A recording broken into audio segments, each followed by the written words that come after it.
안녕하십니까. 정문일침입니다. 금요일이면 이 시간대는 찾아오고 있는 이데일리 TV에서 전문가 활동을 하고 있는 황철중 대표입니다. 이 시간만 되면 항상 황철중 대표가 오늘 강의를 위해서 어떤 내용을 정리하고 자료를 먼저 보내고 이렇게 이제 방송국을 오는데요. 항상 어떤 내용을 이렇게 전달해 드려야 우리 시청자 여러분들한테 알찬 내용이 전달될 수 있을까라는 생각을 굉장히 많이 해요. 근데 그게 쉽지가 않아요. 근데 저도 이제 한 6, 7개월 동안 이데일리에서 이렇게 방송을 해나가면서 이 시간대에 제가 무엇을 했는지 한번 이렇게 뒤돌아보면요. 주가 흐름에 대한 고성준론이라는 내용을 가지고 물론 이제 여기 신대가들의 투자 비법이라고 하는 내용 큰 제목이죠. 그다음에 이제 요 소제목이 있고 제가 이제 오늘 하나 또 정해서 이제 또 하고 있지 않습니까? 이제 그런 가운데서 항상 어떤 내용을 이렇게 임팩트 있게 전달할까 늘 생각을 해봐요. 그래서 되돌아보니까 기억에 남는 게 황철중 대표 머릿속에 있는 게 데칼코마니가 좀 기억에 남고요. 그다음에 뭐 등고선 뭐 기억에 남고요. 그다음에 또 하나 좀 됐던 그에 보면 어떤 바레만 하나 있지 않습니까? 바레만도 생각이 나고 뭐 저도 역시 강의하는 입장에서도 이런 내용은 기억이 나는데 내가 뭘 했지라는 생각도 가끔 듭니다. 그런데 이제 황철중 대표가 지금 방송에 앞서서 이런 얘기를 먼저 드리는 이유는요. 남기고 그 남긴 걸 가지고 실전에 적용을 해야 된다는 게 굉장히 중요하잖아요, 우리가. 실전에서 적용을 하지 못하면 그걸 우리는 이제 그럼 이론만 공부하다가 우리가 박사가 될 건 아니지 않습니까? 실전에 적용을 해서 실질적으로 우리가 투자를 해서 돈을 벌어야 되는 것까지 연결시켜야 되니까 우리가 해야 될 일은 딱 이거 같아요. 실전에 적용할 수 있는 포인트를 하나씩 잡아나가는 그런 시간이 되시길 바랍니다. 그래서 지난번에 중간에 제가 인트로를 하면서 중간에 삽입도 해보고 뭐 이렇게 해봤어요. 제가 이제 여러 가지로 생각해봤는데요. 근데 오늘은요. 그래서 소제목 신대가들의 투자 비법, 주가 흐름에 대한 고성준론, 그다음에 소제목은 이렇게 한번 정해봤어요. 이번에는 결국은 종합이라는 말을 쓰고 싶은데 이러면 또 이제 너무 넓잖아요, 범위가. 너무 넓으니까 여기서 줄여서 황 대표가 추구하는 매매 중에 가장 중시 여기는 것은 이 변곡매매예요, 변곡매매. 이 변곡매매. 우리가 수학적으로 얘기를 하면은 변곡. 근데 이제 변곡점이라는 말을 많이 쓰죠. 변곡보다는. 이제 우리가 이제 이거는 변에는 변화하는 곡선 뭐 이렇게 내려오면은 기울기가 이렇게 수학적으로 보면 이렇게 마이너스로 가다가 어딘가를 0을 그렸다가 그다음에 다시 이렇게 플러스로 나면서 이렇게 올라가는. 그래서 나중에 무엇인가 계속 연속적으로 이렇게 그려 나가면 결국엔 여기가 마이너스였다가 결국 플러스로 바뀌면서 0을 한번 찍어줘. 그래서 우리는 여기를 변곡점이라고 많이 얘기하는 것 같아요. 이런 건 다 수학적인 이야기인데요. 그럼 황 대표가 왜 이 변곡매매에 대해서 그렇게 강조를 하고 제가 방송을 할 때마다 이 변곡 이야기는 수만 번, 수천 번 나올 때마다 얘기를 해요. 굉장히 저는 매매의 기본이 변곡이라고 생각을 해요. 그래서 오늘은 종합이라는 단어와 변곡이라는 단어를 제가 이렇게 뭔가 임팩트 있게 좀 한번 써볼게요. 자, 신대가들의 투자 비법, 주가 흐름에 대한 고성준론, 황철중 대표가 진행하는 오늘은 변곡. 우리 황 대표가 왜 방송은 또 안 하고 저렇게 또 뜸을 들이나 이렇게 싶지만 그래서 제가 채널 들어가기 전에 인트로를 할게요. 자, 보도록 하겠습니다. 자, 눌러볼게요. 추억의 과자 종합 선물 세트가 나옵니다. 어떤 분들은 또 우리 해동산 대표가 또 앞에 또 뭔 얘기를 할까 그런데 과자는 과자예요. 그죠? 뭐 이런 과자도 있는 것 같고요. 이런 과자도 있는 것 같고요. 뭐 특정 회사라 제가 저기 지웠습니다. 그다음에 뭐 이런 과자도 있는 것 같고요. 바다 코코넛 뭐 땡땡땡땡 뭐 이렇게 나오는 것 같아요. 이거는 과자예요, 과자. 과자인데 여러 가지죠. 그래서 종합이라는 말 한번 기억해 보시기 바랍니다. 자, 제가 연결시켜 볼게요. 어쨌거나 조금 다소 제가 논리적 학문을 하는 곳이 아니니까 기억에 좀 남기 위해서 제가 이런 방법을 쓰니까 여러분들 한번 들어보시기 바랍니다. 자, 두 번째 음료 세트예요. 그죠? 여기도 또 종합인데요. 여기 복숭아 있고 당근 있고 알로에 있고 토마토 있고 감귤 있고 배가 있습니다. 어쨌든 음료인데요. 여러 가지예요. 종합이죠, 종합. 자, 그다음에 다음 한번 볼까요? 술이에요, 여러분. 또 음주 좋아하시고 또 술 좋아하시는 약주 좋아하시는 분들은 또 이게 또 내용을 기억 안 하시고 또 이렇게 이거 먹고 싶다 하실지 모르겠는데요. 자, 어쨌든 산삼으로 만든 뭐 이렇게 그 막걸리인 것 같아요, 쭉. 어쨌든 술이죠, 술. 좀 전에는 과자, 그다음에 음료, 이번엔 술이었던 것 같아요. 자, 하나 더 볼게요. 자, 이거는 견과류인데요. 견과류인데 뭐 꽃감인 것 같고요. 그다음에 요거는 뭐 우리가 잘 알고 있는 호두인 것 같아요, 호두. 그래서 어쨌든 견과 종류까지 이렇게 종합 선물 세트와 더불어서 어떤 종합적인 어떤 내용이 담겨 있는 과자. 좀 무리가 있어요. 근데 기억에 좀 남기 위해서 황 대표가 열심히 해보려고 하는 거니까 또 한번 연관 한번 시켜보시기 바랍니다. 어거지라도 좋으니 기억에 남아야 우리 이 시간이 알찬 시간이 되지 않을까 황 대표는 생각해서 하는 거니까 예쁘게 봐주시고 채널 고정하시기 바랍니다. 이제부터 본격적으로 한번 해볼게요. 자, 볼게요. 어머나. 황 대표가 종합이라는 말을 썼는데 갑자기 굉장히 복잡해졌어요. 차트가. 왜 이렇게 많아? 황 대표는 나오기만 하면 복잡한 것 같아 하시는 분도 있을 것 같은데요. 그렇게만 바라보지 마시고요. 우리가 정말 주식 매매를 하면서 정말 정작 중요한 것을 많이 잊고 있었을지도 모릅니다. 황 대표는 그런 차원에서 여러분들한테 짚고 넘어가야겠다는 생각 때문에 하는 겁니다. 중요해요. 중요합니다. 그 이유는요. 내가 어떤 종목을 선정하고 내가 어떤 업종군에 있는 종목을 택했는데 그 종목군이 지금 주체의 수급이 들어오고 있는지 확인도 해야 될 거고요. 실질적으로 지금 우상향으로 이 주식이 올라가고 있는지 이 업종이 올라가고 있는지를 봐야 돼요. 그러면 여기서 종합주가지수라는 말이 하나 떠오를 것 같고요. 종합주가지수. 그 다음에 업종지수라고 하죠. 업종지수. 업종지수. 그러면 좁혀나가는 거죠. 이게 더 상위 개념이니까 우리가 종합주가지수 하면 코스피가 있고요. 코스닥이 있고요. 뭐 기타 등도 있겠죠. 자, 그 다음에 이 종합주가지수 중에서도 전기전자, 뭐 운수창고, 뭐 운수 어쩌고, 그 다음에 서비스, 뭐 의료 쭉 나가지 않습니까? 그래서 업종지수가 있을 것 같고요. 이 업종지수 중에 대표 종목이 그러니까 소위 말해서 업종지수의 가장 큰 비중을 차지하는 종목도 있을 거예요. 그러니까 상위 개념부터 자꾸 하위 개념까지 좁혀나가자. 그래서 종합 좀 어폐가 있죠. 그래서 과자 선물 세트를 제가 좀 꽤 맞힌 건 있는데요. 그걸 떠올리면서 한번 생각해 보자는 거죠. 예전에 우리가 명절 때 되면은 종합 선물 과자 세트를 하나 가지고 있는 이모를 기다리거나 큰 누나를 기다리거나 그랬던 기억이 있지 않습니까? 그래서 그거 하나 있으면 그 안에 이렇게 과자, 껌도 있고 과자도 있고 뭐 많지 않습니까? 근데 좁혀나 내가 가장 맛있는 게 어딨지? 찾았을 때 그 기분이겠죠. 좀 어폐가 있을까요, 여러분? 자, 그래서 한번 보도록 할게요. 자, 왼쪽에 맨 위에 있는 요거는요. 코스피예요, 여러분. 코스피고요. 그 다음에 전기전자예요. 삼성전자를 필두로 한 종합주가지수인데요. 종합주가지수 그 다음에 이건 업종지수라고 하죠, 우리가.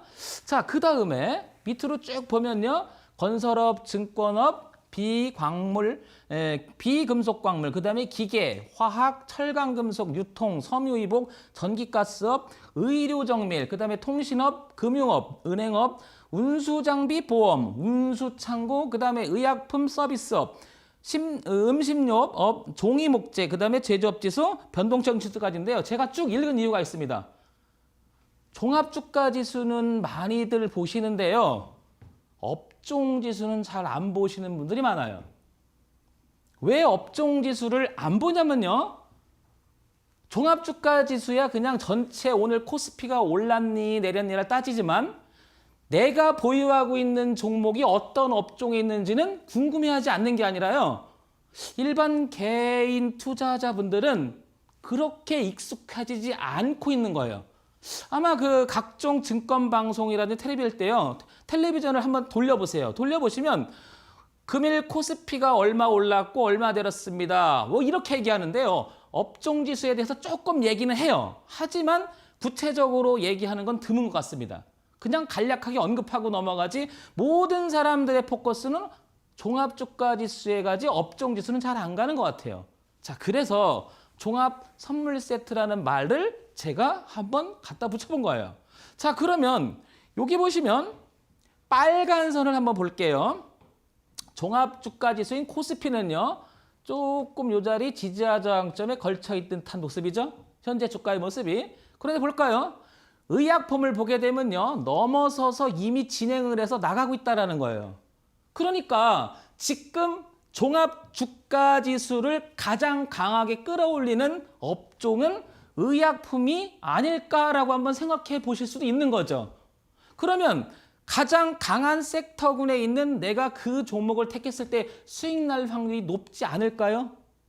그런데 많은 분들은요, 올라가는 것보다는 내려가는 종목을 자꾸 관심을 더 가져야 해요. 왜냐하면 내려갔다 올라갔다 내려갔다 하니까 많이 떨어졌으니까 올라가지 않을까라는 생각이 지배적으로 갖고 있죠. 그 이유는 가격으로 자꾸 접근을 하셔서 그런 것 같습니다. 주가라고 하는 것은 주가 가치 해야 되는 거예요. 가치. 액면가 대비 얼마의 주가 가치. 이렇게 넓은 개념으로 가야 되는데 단지 얼마, 100원, 1000원, 2000원, 만원, 5만원 이렇게 하시니까 자꾸 가치는 배제한 채 가격만 보니까 가격 대비 떨어지니까 자꾸 싼 걸 좋아합니다. 올라가는 주식을 한번 생각을 해보시기 바랍니다. 그래서 제목에 제가 변곡을 좀 이따 설명할 건데요. 이 변곡이 의미를 갖는 의미가 굉장히 크단 말이에요. 요거 끝나면 계속해서 설명해 나가겠습니다. 자, 그러면 의약품이 지금 보시면 강하게 나가고 있죠? 자, 서비스업이 뭐 아시겠지만 네이버 같은 그 포털 사이트 같은 회사들일 거예요. 그 회사가 이미 뭐 서비스업이니까 NC소프트라든지 게임 회사 뭐 이렇게 되겠죠. 업종별로 하면 그 회사들도 이미 종합주가지수를 넘어가고 있습니다. 요거랑 비교해서 한번 보시기 바랍니다. 종합주가지수는 여기 있는데요.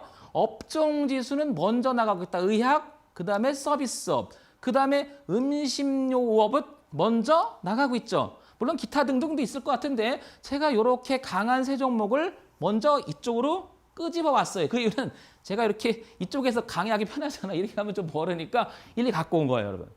저쪽엔 종합주가지수, 업종주가지수 중에서도 의약품, 서비스업, 음식료품을 한번 보자는 겁니다. 자, 그 다음에 강세였던 것을 본 반면에 약세였던 걸 한번 잠깐 보게 되면요. 통신업은 조금 덜 올라온 것 같아요. 그죠? 조금 들어왔죠? 들어왔죠. 종합주가지수에 올라온 것 비해는 좀 덜 올라온 것 같습니다. 그렇죠? 좀 비슷하긴 하지만 금융업에 관하들도 조금 덜 올라왔죠. 그 다음에 은행은 한참 처져 있다는 걸 알 수 있습니다. 그렇게 된다면 그냥 단순히 우리가 얘기해 봤을 때 은행은 이 시장에서 반등을 하면서 지난번에 하방을 쫙 갔다가 반등하면서 의약품이 반등하는 이 시점에 비해서 올라오지 못한다라고 판단할 수 있겠죠.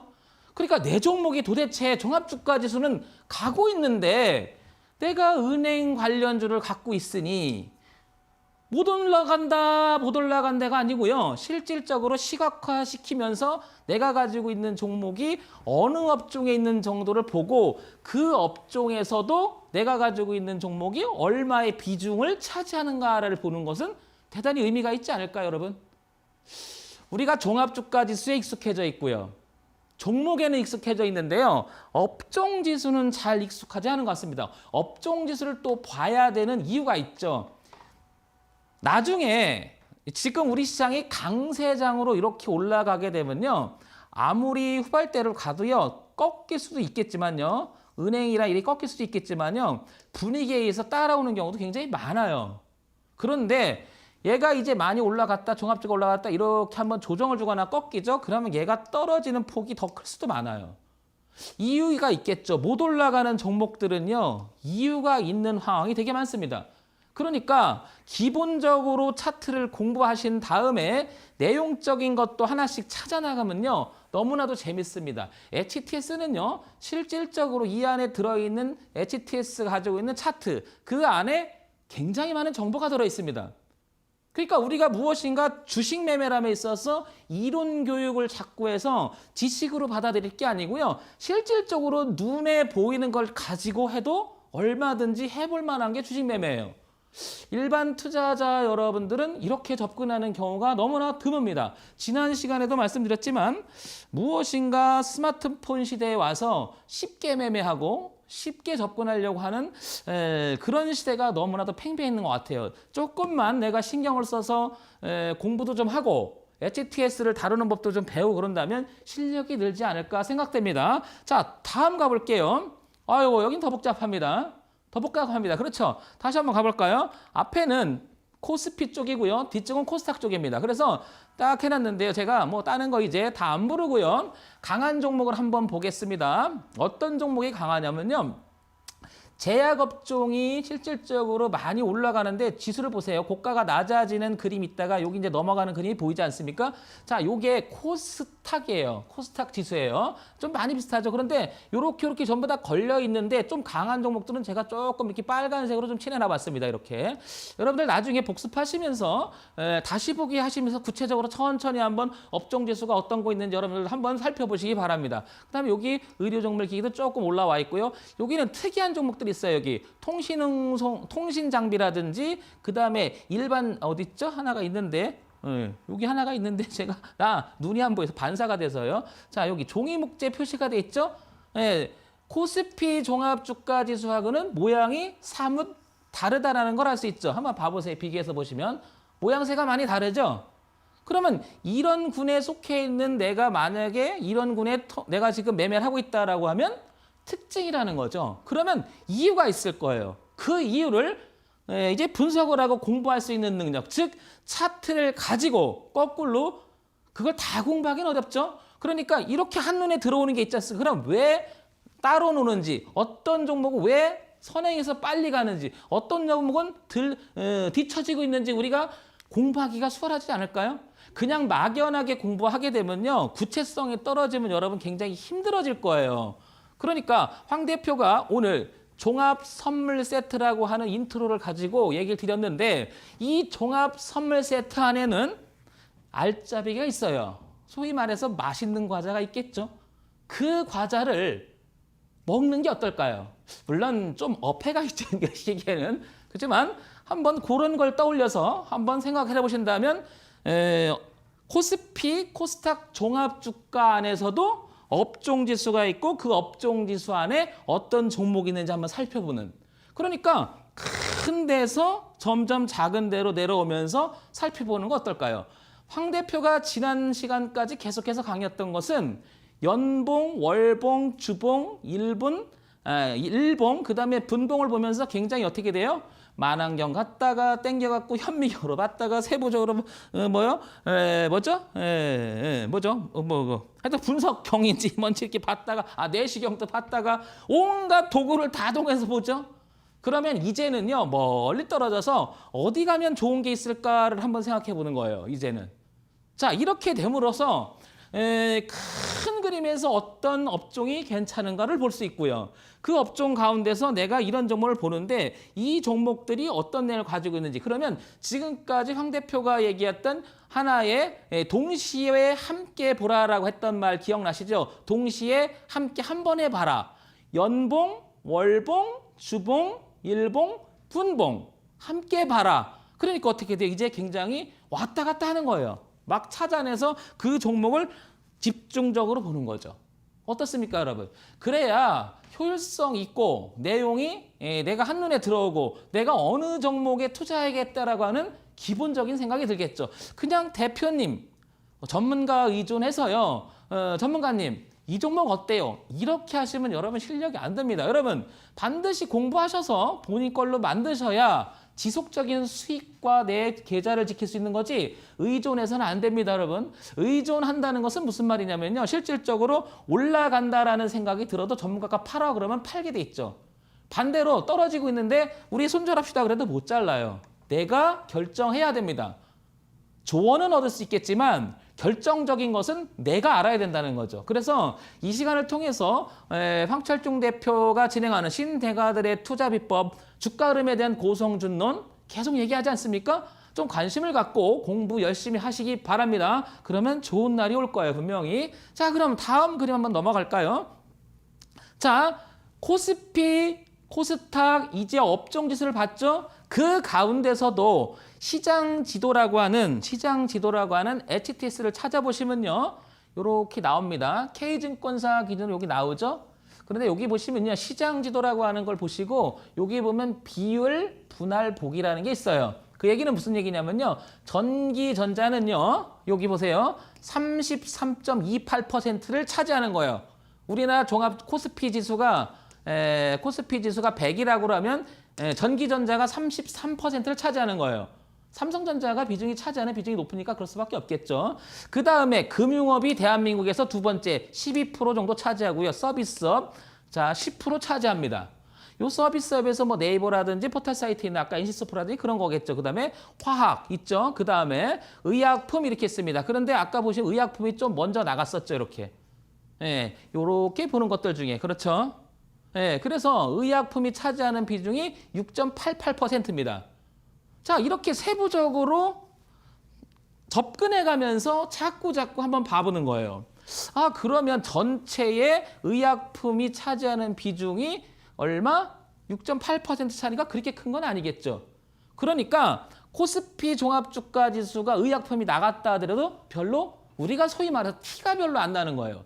그런데 삼성전자를 필두로 해서 전기전자가 나갔다 그러면요. 종합주가지수가 벌써 올라가겠죠. 그런데 나머지 종목을 소외받았다 그러면 상대적으로 이거는 많이 떨어지고 많이 올라갑니다. 이렇게. 그런데 이 비중이 그다지 크지 않은 이런 종목들이 올라가고 있으니까 우리가 인식을 잘 못하는 거예요. 어떻습니까, 여러분? 종합주가지수, 업종지수, 그 안에 어떤 내용이 있는 회사인지를 점점 좁혀나가는 종합선물 세트를 한번 떠올리면서 한번 우리 생각을 하면서 이 강의를 보신다면 좀 알찬 시간이 되지 않을까 싶습니다. 다음 한번 볼까요? 그 가운데서도 잠깐 제가 요거를 표시하는요. 이거를 전기전자는 비율 그러니까 그림상 시각화시킨 거죠. 이 정도를 차지한다. 이게 100이라고 하면 33%를 차지하고 여기 보면 기계는 여기 요만큼 있고요. 그렇죠. 위에 보시면 이제 운수장비는 한 이만큼 있고요. 그다음에 건설업이 요렇게 있지 않습니까? 증권업이 차지하는 비중이 요렇게 있다는 뜻이죠.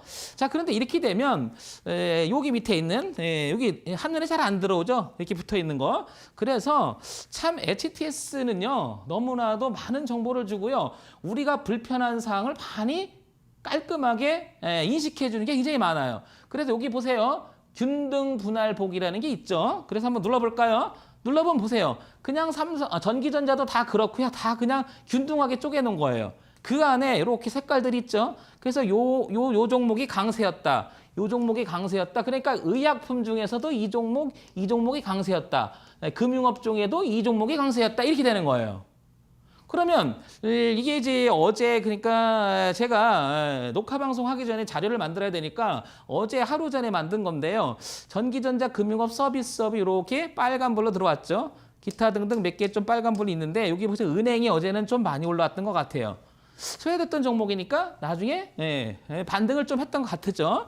자, 요렇게 전체적으로 보면 지금 내가 다루고 있는 관심 있어 하는 종목들이 어느 업종에 있고 어떤 상태인지를 살펴볼 필요가 있는 거죠. 그렇죠, 여러분? 자, 그래서 다음 한번 넘겨볼까요?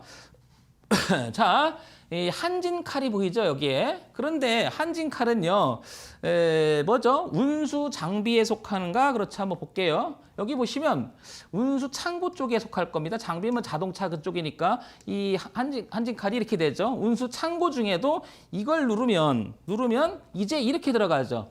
한진칼, CJ, 대한통운, 대한항공, 운수 그러니까 어떻게 날르는 거잖아요. 그죠? 그래서 이런 종목들이 항공회사라든지 이런 종목들이 여기에 포진돼 있습니다. 이렇게 보다시피. 그러니까 계속 좁혀나갔죠. 황철중 대표가. 그래서 지금 이 운수에 관한 회사들 중에서도 전체 차지하는 비중이 가장 큰 게 한진칼이다. 나와 있죠? 나와 있지 않습니까?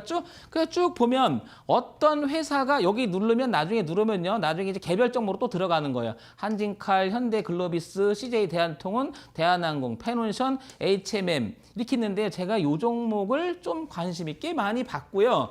이 종목에 대해서도 굉장히 많이 언급을 많이 했어요. 제가 좀 이따 보세요. 왜 그랬는지를. 자, 다음 한번 넘어가 볼게요. 자, 그래서 한진칼이라고 하는 이제 HTS를 띄웠죠. 이제 한진칼의 일봉이에요.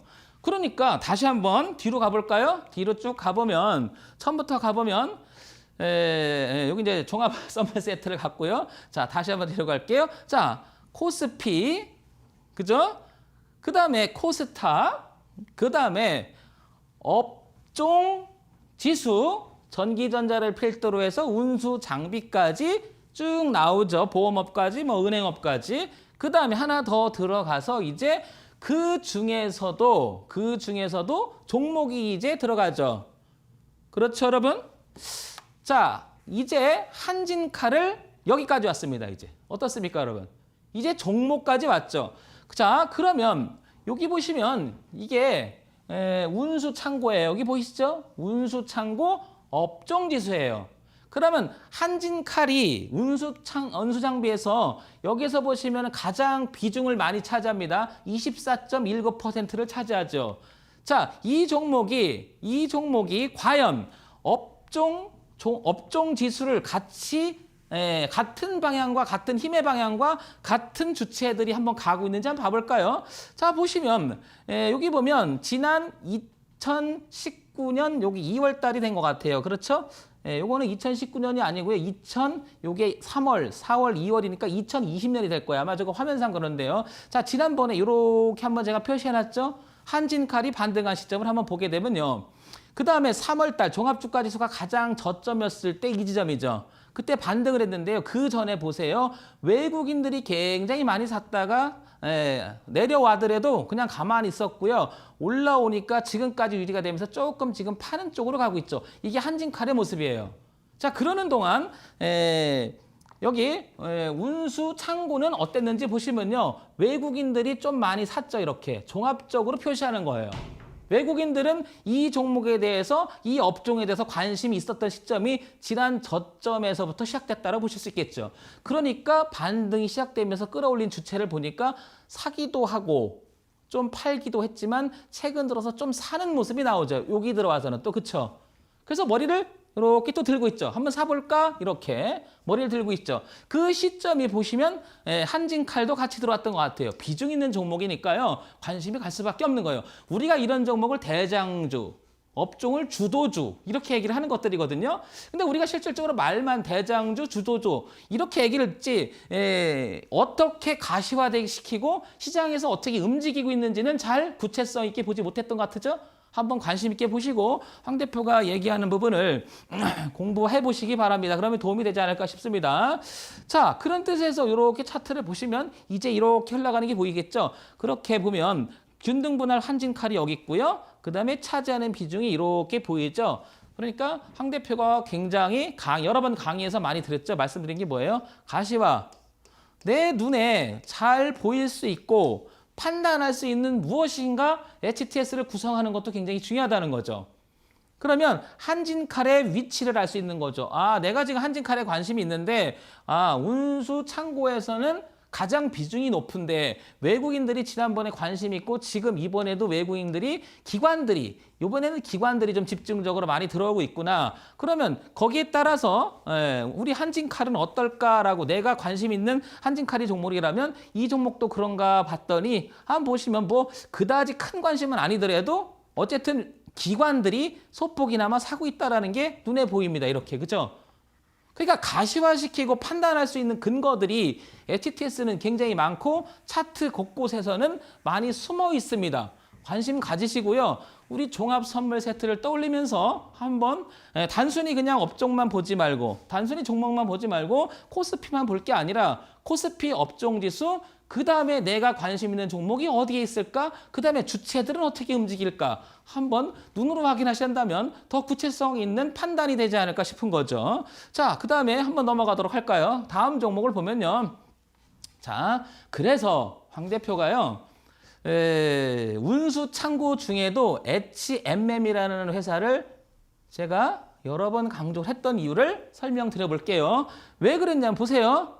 지난 3월 달에 저점 확인하고 3월 19일이 종합주가지수가 떨어졌었죠. 3월 23일 기점으로 해서 여기 보세요. 기관하고요. 외국인이죠.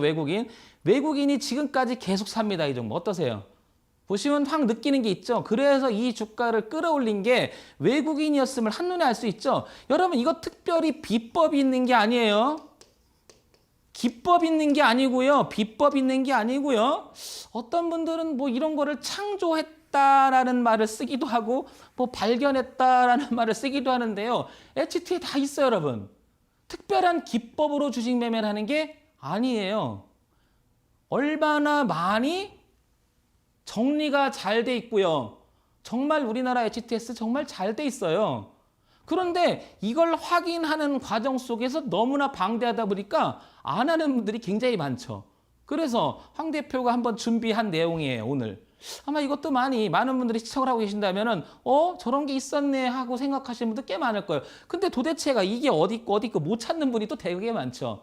그러니까 여러분, 하나하나 공부해 나가셔야 됩니다. 우리가 하는 이 주식 매매는요, 돈이 오가는 곳입니다. 굉장히 프로들만 살아남는 곳이고요. 그 프로들 중에서도 극소수만이 이 시장에서 버텨나갑니다.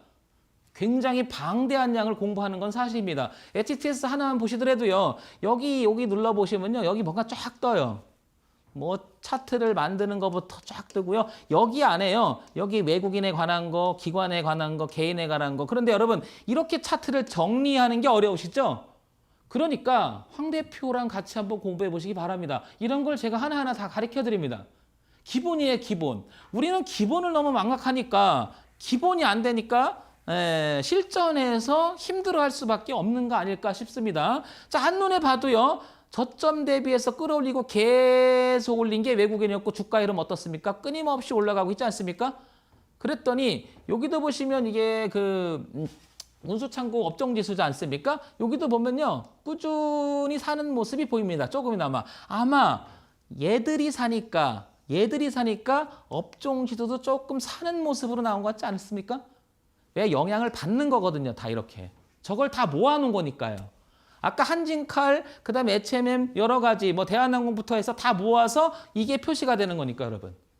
그러니까 왜 그랬는지를 본다고 하면요. 여기 보면 최근에는요. 기관들이 또 들어오죠. 그럼 여기서 보시면 기관들은 그렇게 많이 들어오지 않습니다. 그러면 이 기관들이 들어왔다고 그러면요. 뒤로 한번 가보면요. 뒤로 가보면 이 운수창고 업종에서 누구 하나는 외국인들이 사고 있었다라는 거예요. 기관이요. 다시 한번 말씀드리면 이 부분을 누가 사고 있었다는 거예요. 그러면 그런 종목을 한번 찾아보세요. 있어요, 여러분. 가시화시켜서 내 눈에. 그러면 좀 늦더라도요. 이 주체가 이 주식을 끌고 가고 있구나라고 내가 인식하는 것과 막연하게 이 주식을 바라보는 것은 하늘과 땅이지 않겠습니까? 차이가 많죠.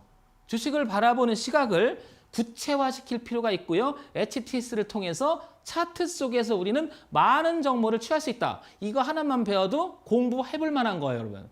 공부 재밌어요. 재밌고 얻어지는 게 많으니까 공부 등한지 하지 마시고요. 우리 수익 나는 그날까지 옛날에 제가 그랬죠? 바레만을 꿈꾸면서 한번 그 바레만을 찾아올 수 있을 만큼 굉장히 돈을 많이 버는 물론 꿈 같은 얘기지만 한번 노력해 본다면 조금은 접근하지 않을까요, 여러분? 자, 다시 한번 그래 연속으로 이어서 또 가볼까 할까요? 자, 그래서 이런 표시를 해봤습니다.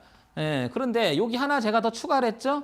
이게 뭐냐면 종합주가지수예요. 그러면 종합주가지수를 보다시피요. 외국인들은 계속 팔았죠. 전체를 보면요. 이건 종합주가지수예요.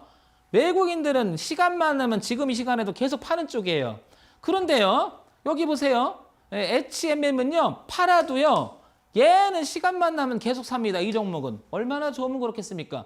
이게 바로 종합세트 선물 과자 세트 안에도 맛있는 걸 찾아내는 기술이겠죠, 여러분. 이런 종목을 투자해보는 건 어떨까요? 그러면 황 대표 지나고 나니까 우리 황 대표 또 다 지나고 난 그래프로 그러는 게 아니냐? 아니고요. 제가 여기서부터 얘기를 했었어요. 이쯤 되면서 언제냐면요. 이렇게 넘어가는 이 기점부터는요. 이 세력들이 들어왔다는 것은요. 이들이 모았다는 것은요. 자기들의 평균 단가를 내리기는 어렵다. 그래서 밀어붙일 가능성이 굉장히 크다라고 정말 많이 얘기를 했어요, 여러분. 지나고 나서 하는 얘기가 아니에요, 여러분. 이거는요, 황 대표가 방송에 나오던 뭐 우리 소위 말해서 같이 매매하시는 분들하고 얘기할 때 늘 얘기를 해요, 늘. 그래서 아침에 시작하면요, 종합주가지수 보고요, 업종지수 보고요, 내용 보고 어제 우리가 봤던 관리 들어가는 종목에 우리가 들어갔다 그러면 얘가 올라가는지만 보면 돼요. 얘 변화가 어떤 큰 변화가 일어나는지 그것만 살피면 된다라고 얘기를 해요. 그럼 어떻게 돼요? 살아있으면 홀딩, 그거를 불러볼 수 있는 강력한 뭐가 됩니까? 기준이 있지 않습니까? 막연하게 어디서 사고 어디서 던질까 이렇게 하는 게 아니고요. 막연하면 여러분 항상 느낌대로 가죠. 느낌이라고 하는 것은 우리가 인간적으로 한계가 있지 않습니까? 우리는 신이 아니지 않습니까? 인간이죠. 그러니까 인간이 할 수 있는 것은 뭐예요? 이성적 논리와 사고와 그 다음에 스스로한테 대의명분이 있는 상태에서 무엇인가 실행할 수 있는 강력한 메시지가 있죠. 그렇기 때문에 연속적으로 우리가 돈을 벌 수 있는 기회를 갖는 거지 그냥 그날 그냥 느낌대로 그냥 생각대로 뭐 이럴 것 같아라고 추상적으로 우리가 베팅을 하거나 추상적으로 주식 매매를 하게 되면요. 계좌는 0에 수렴할 수밖에 없을 거예요. 조금만 더 진지하고 생각 있는 매매를 해보신다면 좀 더 세련된 매매가 되지 않을까요? 황 대표는 여러분들한테 얘기하고 싶습니다. 자, 그러면 다음 한번 넘어가 볼까요? 자, 그래서 오늘 드디어 변곡 매매를 정리해서 한번 제가 얘기를 해볼게요. 변곡 매매란 자 보세요. 1번 이평 매매라고 썼습니다. 황 대표가. 이평 매매는 뭐냐면요. 여기 보시면 요 빨간색으로 제가 이렇게 써놨죠. 자 먼저 이평이 5일선, 11선, 21선, 61선, 121선 뭐 이렇게 배열되죠. 웬만하면 정배열로 간다 그러면 주가는 대신 이렇게 가고 있겠죠. 그런데 이 주가가 움직임에 따라서 5일 동안의 평균을 냈더니 한 이쯤 되더라. 하나 끊어지고 5일 동안 갔다 여기서 평균을 냈더니 여기더라. 여기 갔더니 여기더라. 그걸 이은 게 이동 평균선이죠. 말 그대로 무빙 에버리지 라인이라고 하나요? 뭐 그럴 거야 아마. 움직이면서 평균. 발음이 좀 그렇죠. 제가 영어 뭐 박사는 아니니까 단어도 틀렸다고 뭐라고 하지 마시고요. 그걸 뭐 MA라고 하지 않습니까? 움직이는 평균. 그래서 라인 이렇게 하나요? 그래서 그러니까 제가 이거는 영어는 그냥 이렇게 뺄게요. 영어 잘 못하니까. 그게 아니고 이동 평균선. 그래서 5일 우리가 10일 이동 평균선만 가지고 올라가는 흐름이냐 내려가는 흐름이냐라고 판단하는 게 바로 이평 변곡이라고 말하는 거예요. 그러니까 주가의 움직임의 가격은 고려한 게 아니고요. 이동 평균선만 갖고 한 게 바로 이동 평균선이에요. 그 무슨 얘기냐면 이동 평균선이 위쪽으로 가게 되면 정배열이라고 하고요. 작은 거 그다음에 순차적으로 큰 거부터 갔다가 이제 작은 게 먼저 꺾겠죠. 그다음에 서서히 큰 거 꺾으면서 이렇게 돌아가면 여기를 우리는 이동 평균선 변곡 지점이라고 말하는 거예요. 대신요. 평균이다 보니까요. 이미 호가가 좀 내려와 줘야지. 즉 후행적인 모습이 나와야지만 이동 평균선이 좀 돌아가는 모습 있죠. 초보자들, 이제 주식 매매를 시작하시는 분들은 이평이 만들어지는 원리조차도 모르기 때문에요. 항상 이게 후행으로 만들어진다는 것을 간과하기 때문에 얘가 정배열이니 역배열이니 할 때 많이 이해를 못하니까 골든클러스의 개념도 단지 5일 이동평균선이 21선 이동평균선을 지나갈 때 이렇게 이동평균선만 갖고 하니까 호가를 생각하지 않으면 꼭지 잡는 경우도 굉장히 많죠, 여러분. 그래서 배울 필요가 있는 거예요. 요거를 이동평균 변곡 이렇게 얘기되는 거예요. 그래서 이평 변곡이라고 얘기는 줄여서. 여기 이동평균 변곡 이렇게 되는 거죠. 그래서 이평 변곡이라는 말을 썼습니다. 그러니까 소위 말해서 주가가 막 이렇게 움직인다 보면 선들이 이렇게 정배열로 돌아서고 그 다음에 이 정배열로 돌아섰던 선들이 이렇게 돌아서면 여기를 하락 이평 변곡의 시발점이다라고 얘기를 하는 거예요. 이 지점을. 그럼 반대겠죠? 어떤 게? 이동평균선이 내려오다가요. 돌리는 모습이 나온다. 그러면 여기가 이평 하락 변곡이었죠? 그러면 여기는 이평 상승 변곡의 시발점이다. 이렇게 얘기를 하는 거고요. 이렇게. 순전히 이동평균선만 고려해서 하는 것이 이평변곡이다. 이렇게 말을 할 수가 있죠. 다음 봉변곡이라고 하는 것은요. 어떤 지금 보시 음봉 떨어졌죠?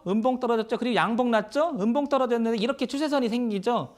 이 추세선을 봉이 그냥 뚫고 지나가는 거예요. 봉이 그냥. 그래서 이거를 봉변곡이라고 얘기하는 거예요. 반대로 그런 흐름이, 즉 저가 흐름이 추세선을 잘 올라가다가 이제 지지를 했다가 깨면 여기를 하락, 봉변곡의 시발점이다라고 얘기하는 거고요. 여기는 상승의 봉변곡의 시발점이다라고 얘기하는 거예요. 그러니까 개념적으로 보면 변곡도 종류가 여러 가지가 있습니다. 다시 한번 말씀드리지만 변곡에도 여러 가지가 있을 수 있다라고 생각을 한번 해주면 구체성이 좀 될 겁니다. 자, 그 다음에 파동 변곡의 개념을 한번 볼게요.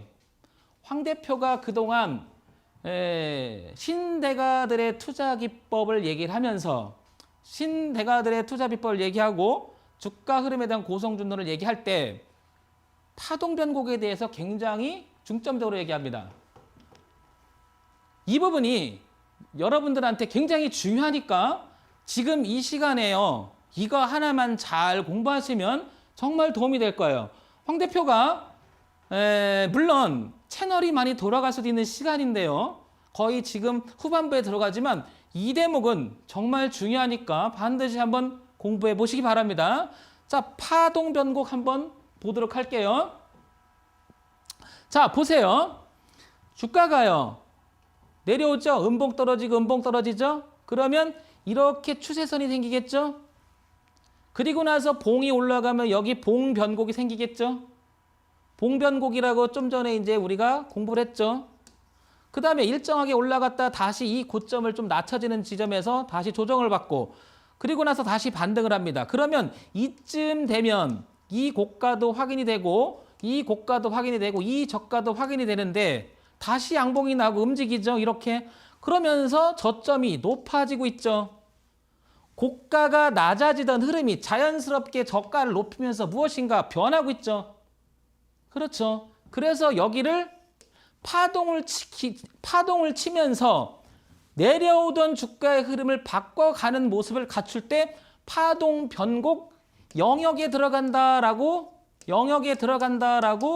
우리는 이야기를 하는 거예요. 그러면 내려오던 주가가 평균을 높이는 과정 속에 들으니까 어떨까요? 이동평균선도 내려오던 이런 그림이 조금씩 정리가 되면서 오른쪽으로 올라가는 모습을 조금씩 갖춰지기 시작합니다. 그러니까 봉변곡과 이평변곡과 파동변곡은 떨어져서 생각하는 게 아니고요. 한 번에 볼 수 있는 모습이 나타날 때 정말 주가의 움직임은 강력하게 올라가는 경우가 굉장히 많아요. 그거는요. 지금 이 시간에 이 얘기만 설명해도요. 한 몇 시간은 걸려요. 여기에는 주체 세력도 봐야 돼 여러 가지가 있는데요. 일단 황 대표가 지금 얘기하는 부분을 파동 변곡을 조금 공부를 해보시기 바랍니다. 나름대로 논리를 가지고요. 도움이 정말 많이 될 거예요.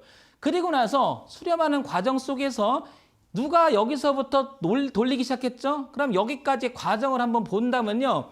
이들의 평균 단가는 대충 4989를 계산해보면 이 정도는 되지 않을까 싶은 거예요. 한번 보세요. 그렇게 추정할 수 있겠죠.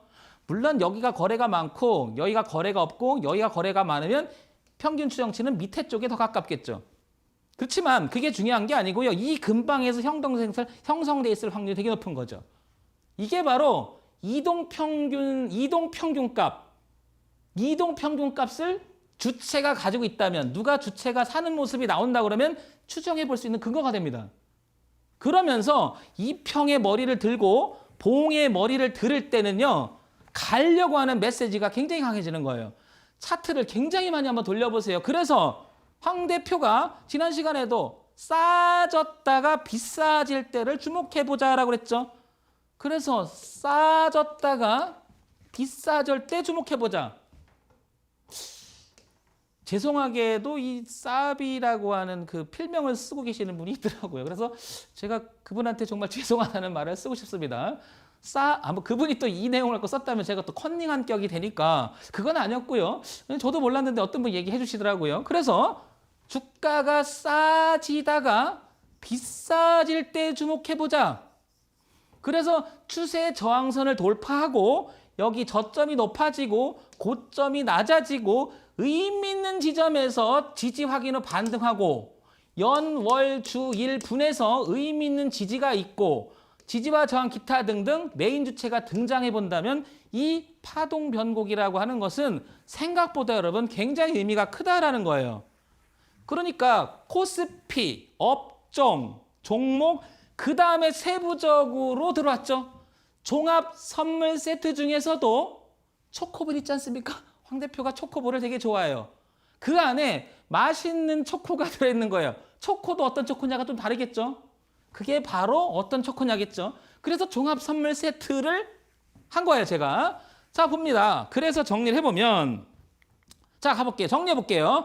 결국 변곡은 의미니즘에서 지지 저항 확인 후 메인 주체의 등장과 더불어 점점 저점을 높여가는 과정 속에서 이평 변곡과 봉 변곡 그리고 파동 변곡이 동시에 나타나는 모습이 많다. 날 수 있다라는 거예요, 여러분. 이 부분을 공부를 좀 하세요, 여러분. 거듭 강조합니다. 전문가한테 의존하지 말고요. 여러분들이 공부하시면 다 할 수 있어요, 여러분. 거듭 얘기합니다. 자, 다시 한번 얘기할게요. 중요한 거니까.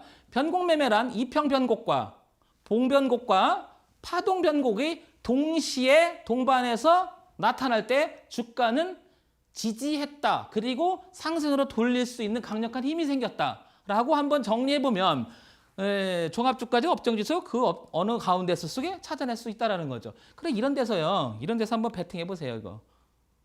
적어도요. 이렇게 허무하게 죽지는 않을 거예요, 여러분. 근데 여러분들이 여기서 받아요. 이게 보면 여기서 받습니다. 왜 여기서 받냐면 가격이 싸지니까. 좀 이런 거는 좀 생각을 해서 하신다면 아마 세련된 매매가 되지 않을까 싶습니다. 자, 그 다음에 이제 가볼게요. 드디어 황 대표가 왜 싸졌다가 비싸질 때를 주목하는지, 싸졌다가 비싸질 때를 주목하는지 이제 드디어 나옵니다. 이건 뭐 황 대표의 아주 전매 특허죠. 내려왔다가 올라갈 때, 내려왔다 올라갈 때. 자, 보세요. 쭉 보시면 내려왔다 올라올 때 뻥 뚫으죠. 보십시오. 자, 다음 종목 볼게요. 무엇인가 내려왔다가 여기부터 올리기 시작하면 쭉 올렸다. 잠깐 내려왔다가 다시 올리기 시작하죠. 다음 볼게요. 쭉 보세요. 내려왔다가 올리기 시작하죠.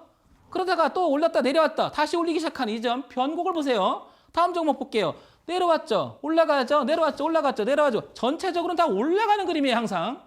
이거요. 제가 이런 것만 찾아낸 게 아니고요. 올라가는 종목은 대부분 이래요. 확인해 보세요, 여러분. 자, 볼게요. 보세요. 점점 높아지죠. 높아지니까 여러분들 정말 사기 어려운 거예요. 그런데 여기 밑에 조그만 그림 보이죠? 요거 황 대표가 아마 이게 자막이 나가면은 그 방송 여기서 가릴 수도 있는데요. 지금 그래서 제가 고려를 해서 요따 뺄까 했는데 이쪽에다 뺄까 했는데 그 그림이 좀 이게 이제 방해를 받아갖고 뺐거든요.